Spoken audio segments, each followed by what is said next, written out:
Hello to all friends, कसे आहात सगळे? रेडिओ MPSC गुरु ऐकताय ना? Radio MPSC Guru spreading the knowledge powered by spectrum अकॅडमीमध्ये मी प्रिया तुम्हा सर्वांचं स्वागत करते. आजच्या दिवसाची सुरुवात एका सुंदर विचाराने करूया. चला तर मग ऐकूया आजचं विचारधन. अपयश म्हणजे चुका सुधारण्याची अजून एक संधी आहे. मित्रांनो, आज आहे 25 फेब्रुवारी. आजच्याच दिवशी घडलेल्या घटनांचा आढावा आपण आपल्या दिनविशेष या सत्रात घेत असतो. चला तर मग ऐकूया आजचं दिनविशेष हे सत्र. 1818मध्ये लेफ्टनंट कर्नल डिफेनने चाकणचा किल्ला उद्ध्वस्त केला होता. दख्खन ताब्यात आल्यानंतर इंग्रजांनी सह्याद्रीतील बहुतेक सर्व किल्ल्यांची मोडतोड केली. 1510मध्ये पोर्तुगीज सरदार अल्बुकर्क याने अकस्मात हल्ला करून पणजीचा किल्ला जिंकला. 1924मध्ये जमखिंडीचे संस्थानिक सर परशुराम भाऊ पटवर्धन यांना त्यांच्याच मस्तवाल हत्तीने चिरडून ठार केले. त्यांच्या स्मरणार्थ दिलेल्या देणगीनंतर पुण्यातील न्यू पुणा कॉलेजचे नाव SP कॉलेज असे करण्यात आले. 1996मध्ये स्वर्गदरातील ताऱ्याला star in the gate of heavens V.वा शिरवाडकर उर्फ कविवर्य कुसुमाग्रज यांचे नाव देण्यात आले. स्वित्झर्लंडमधील इंटरनॅशनल स्टार रजिस्ट्री या आंतरराष्ट्रीय संस्थेने हा गौरव केला होता. मिथुन तारका समूहातील कॅस्टर, पुनर्वसू व पोलकस जवळच्या ताऱ्याचे कुसुमाग्रज तारा असे नामकरण करण्यात आले. आजच्याच दिवशी 1945मध्ये दुसरे महायुद्ध अमेरिकन विमानवाहू नौकांनी टोकियोवर बॉम्बहल्ला केला. 1986मध्ये जन आंदोलनाच्या रेट्यामुळे 20 वर्ष राज्य केल्यानंतर फिलिपाईन्सने राष्ट्राध्यक्ष फर्डिनांड मार्कोस यांनी सत्ता सोडून देशातून पलायन केले.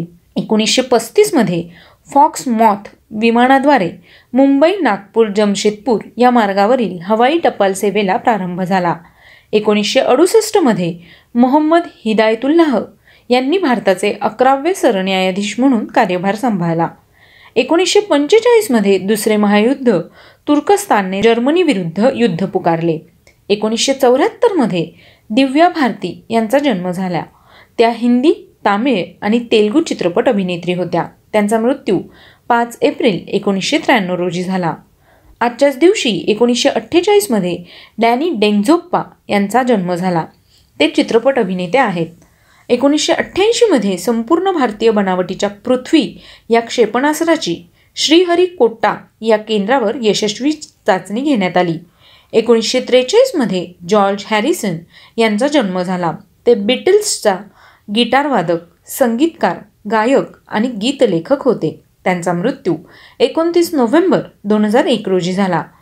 1568मध्ये सम्राट अकबर बादशहाने रजपुतांचा प्रचंड पराभव करून चित्तोडगड आपल्या ताब्यात घेतला. 1894मध्ये अवतार बाबा मेहर बाबा यांचा जन्म झाला. आज त्यांची जयंती आहे. ते आध्यात्मिक गुरु, मौन व्रती संत होते. त्यांनी सलग 44 वर्ष मौन व्रत पाळले होते. त्यांचा मृत्यू 31 जानेवारी 1969मध्ये मेहराजाबाद, पिंपळगाव, अहमदनगर, महाराष्ट्र या ठिकाणी झाला. 1840मध्ये विनायक कोंडदेव ओक यांचा जन्म झाला. ते बालवाङ्मयकार होते. मुलांसाठी बालबोध हे मासिक काढून त्यांनी चरित्रे, कविता, निबंध, शास्त्रीय विषयांवरील लेख इत्यादी लेखन केले व मराठी बालवाङ्मयाचा पाया घातला. त्यांची सुमारे 50 पुस्तके प्रसिद्ध झाली. सहज व सोपी भाषा हे त्यांचे वैशिष्ट्य होते. त्यांचा मृत्यू 9 ऑक्टोबर 1914 रोजी झाला. आजच्याच दिवशी 1886मध्ये गुजराती कवी नर्मदाशंकर दवे यांचं निधन झालं. 1886मध्ये हुतात्मा किसन आहिर व नानक सिंग यांचा मृत्यू झाला. आज त्यांची पुण्यतिथी आहे. 2001 साली सर डोनाल्ड ब्रॅडमॅन यांचा मृत्यू झाला. आज त्यांचा स्मृतिदिन आहे. ते ऑस्ट्रेलियन फलंदाज, संघनायक व विक्रमवीर होते. 1949मध्ये त्यांना सर हा किताब देण्यात आला. त्यांचा जन्म 27 ऑगस्ट 1908 रोजी झाला. 1599मध्ये भगवंत भक्त संत एकनाथांनी पैठण येथे आजच्याच दिवशी समाधी घेतली होती. त्यांचा जन्म 1533 साली झाला. 1999मध्ये ग्लेन सीबोर्ग यांचा मृत्यू झाला. आज त्यांची पुण्यतिथी आहे. ते नोबेल पारितोषिक विजेते अमेरिकन रसायनशास्त्रज्ञ होते. त्यांचा जन्म 19 एप्रिल 1912 रोजी झाला. 1980मध्ये गिरिजाबाई महादेव केळकर यांचा मृत्यू झाला. त्या लेखिका व नाटककार होत्या. 1978मध्ये डॉक्टर ल वैद्य यांचा मृत्यू झाला. ते प्राच्यविद्या संशोधक होते. त्यांचा जन्म 29 जून 1891 रोजी झाला. आजच्याच दिवशी 1964मध्ये शांता आपटे यांचा मृत्यू झाला. आज त्यांचा स्मृतिदिन आहे. त्या चित्रपट अभिनेत्री होत्या.